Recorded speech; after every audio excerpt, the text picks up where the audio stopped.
This week, the Washington Commanders take on the New York Giants in a battle of 0-1 division rivals. I'm your host, Jack Sperry. Welcome into the Commanders Report preview for this week's matchup. Man, I'm excited to talk about this one because this is definitely one I think the Commanders can come away with a W with. But before we break it all down today, make sure you guys click that thumbs up icon if you want the Washington Commanders to win this week and improve to 1-1 on the season. So let's talk about this matchup here. So the Giants will be traveling to Commander Stadium here this weekend for this Week 2 matchup. And honestly, man, this feels to me like it is a must-win game for the Washington Commanders. I know it's only Week 2, but you're facing a team that you should absolutely beat in the New York Football Giants this week. And then you look at the historical facts here of teams that start the year 0-2, and you're only at an 11% chance of making the postseason if you start your season with 2 straight losses. And to have one of those losses be against the team that is almost certainly going to be drafting in the top 5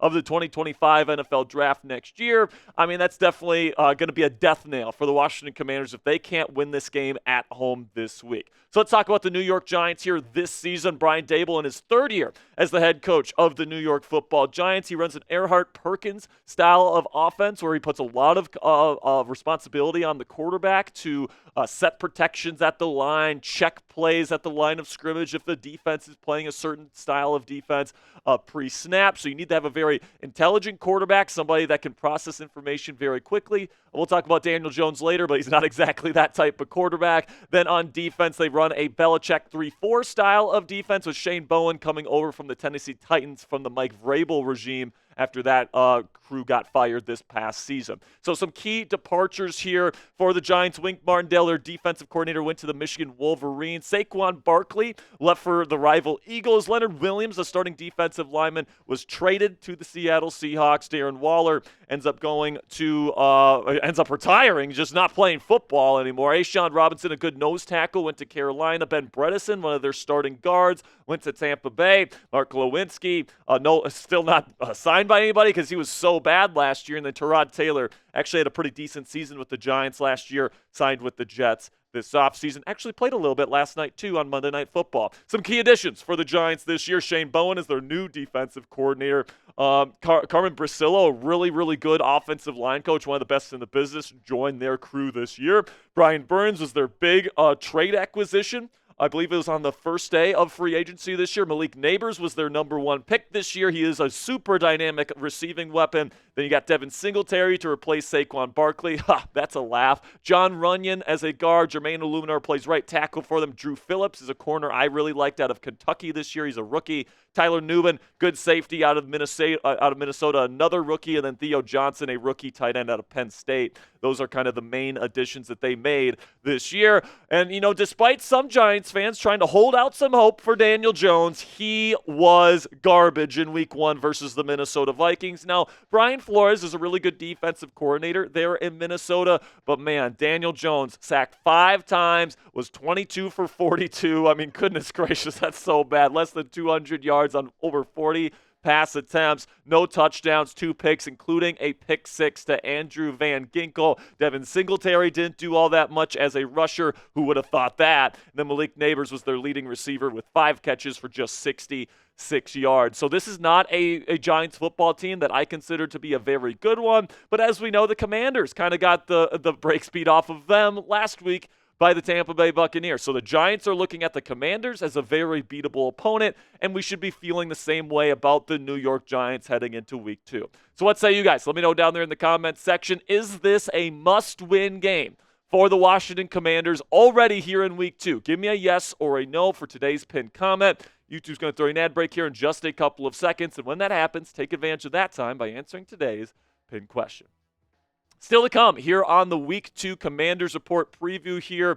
Keys to victory versus the New York Giants this week. There's 5 things I think the Commanders need to do to come away with the victory. Then we got my scouting report on opposing quarterback Daniel Jones. And then I got my Week 2 score prediction for this week's matchup, so don't go anywhere. But before we get into the rest of this week's preview, let's have a word from our sponsors here at Game Time, which is the fastest and easiest way to buy tickets for the sports, music, comedy, and theater in your area. And guys, we all know that experiencing a sporting event, especially a football game live and in person, is unlike anything you can get from watching the game on your couch. Game Time Picks filters out the fluff to show you only incredible deals on great seats, so you don't have to waste time searching through thousands of tickets. So if you're wondering how you can use this brand new feature, Game Time Picks, on the app, what you do is you go and find a game that you want to go see. So you could actually end up going to this game here in week 2 that we're talking about today. All you have to do is go on the Game Time app, find this game, select the Game Time Picks button at the top of the screen, and Game Time automatically filters using their special algorithm through their entire database on all the tickets that they have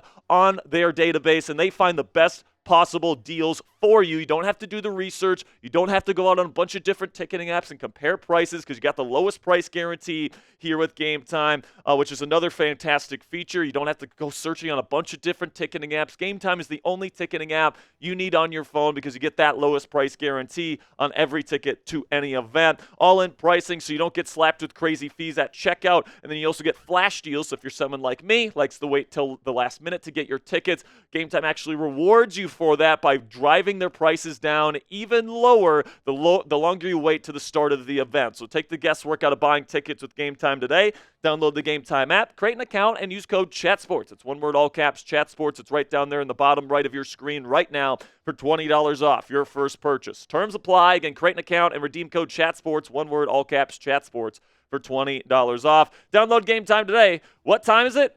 It's game time.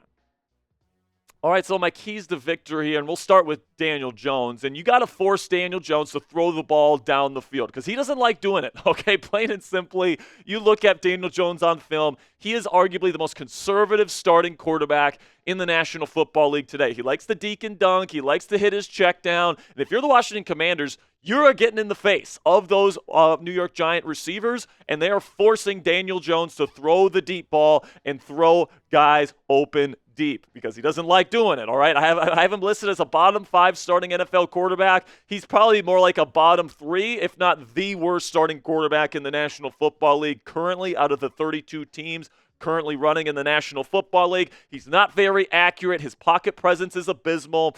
He holds the ball for too long despite throwing it to his check down like all the time. He doesn't get through his progressions nicely. He is a plus rusher, so the Commanders can't let Daniel Jones beat them with his legs. They have to get in his face. They have to blitz him, and they have to make sure that he throws the ball deep if they're going to lose to this quarterback. And that's how you pretty much do it. You take away the short pass. You play hard flats. You get up in the face of people. You play press coverage. You jam these guys at the line of scrimmage. You take away the underneath stuff for Daniel Jones, and you force Malik Neighbors. You force Darius Slayton. You force Jalen Hyatt, these guys that they have to beat you deep, and you have to force Daniel Jones to hit those guys. So blitz them, QB contain, do a QB spy when you're not blitzing. Just make sure Daniel Jones can't beat you underneath or with his legs, and you should be just fine if you are the Washington Commanders defense on Sunday. Then we get to Malik Neighbors here, and this is the guy that could actually kill you, all right? This is the one guy in the entire Giants offense that I am worried about on Sunday. This guy is a special player. He can make really incredible catches, great body control. He's phenomenal after the catch. He's lightning fast. He gets out in and out of his breaks with such explosion. This guy's going to be one of the superstar wide receivers of this generation, in my opinion. He's the only weapon that I am worried about. So if I'm the Washington Commanders, I am doubling him on every single play that I can, all right? I am bracketing this guy because he's going to get open. He's going to have his catches. Daniel Jones is going to want to get the ball to him early and often.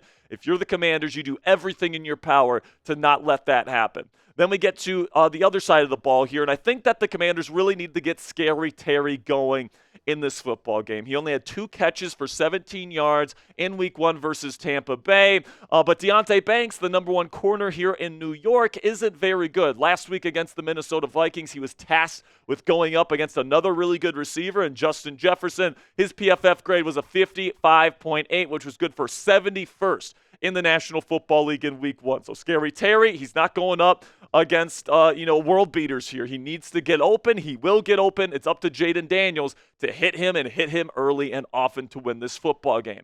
Another key to victory for the Washington Commanders is to win the turnover battle in this football game because, listen, man, I think it's going to be relatively low scoring. And I think that, it's going to come down to which team makes more mistakes, which team is more buttoned up, which team is not. And if the Washington Commanders can come out and did what they did against Tampa Bay, not turn the ball over, I think that this is going to be that's going to give this team a really good chance to come away with the victory here in week 2. Then the final key to victory here is that you just got to make the play late, because I do think this is going to be a game in the fourth quarter. Hopefully it's not. Hopefully the Commanders blow them out. But if it is a game in the fourth quarter, and I have a suspicion it's going to be, you have to make that play late, whether it's a Daniel Jones interception, whether that's Jayden Daniels going outside of the pocket and making a 40-yard touchdown, right? Like, whatever the case is, whatever that play is, Commanders need to make that big play to seal the deal in the fourth quarter. Now, what I'm expecting from this football game is I do think both running games are going to struggle. All right, the front sevens for both of these teams are pretty decent. Okay, the pass rush, I do think, for the New York Giants is going to get to the Washington Commanders. They got Brian Burns, Kayvon Thibodeau, and Dexter Lawrence. That's a really, really good trio going up against a really bad Commanders offensive line. So I do think it's going to be relatively low scoring, and it's going to come down to fourth quarter execution and which team's able to make that big play when it matters most. And I am going to go with the Washington Commanders to make that play. They are home in this football game. I think Jayden Daniels is going to have more than one big-time run in this football game as well. I think Scary Terry has a much better week this week. I have the Commanders getting 2 touchdowns and a field goal. Have the Giants getting 1 touchdown and 2 field goals for a final score of 17-13. I think the Commanders get that final touchdown in the fourth quarter to seal the deal. And if Daniel Jones has a chance to go down the field and win the game, I think he throws an interception to seal it. So let me know down there in the comments section. It is your turn. You guys know my score prediction for this week's game. I got 17-13 Commanders. Let me know what you guys think down there in the comments section for this week 2 matchup. Thank you guys for making it to the end of today's Week 2 preview here on the Commanders Report. Make sure you guys click that subscribe button, because we have these in-depth previews on the Commanders Report here for free for you guys to enjoy every single week. So if you want to go into every single Commanders game day prepared for that matchup, knowing what the Commanders need to do to come up with the victory, go ahead and click that subscribe button right now for in-depth Commanders coverage all throughout the 2024 season.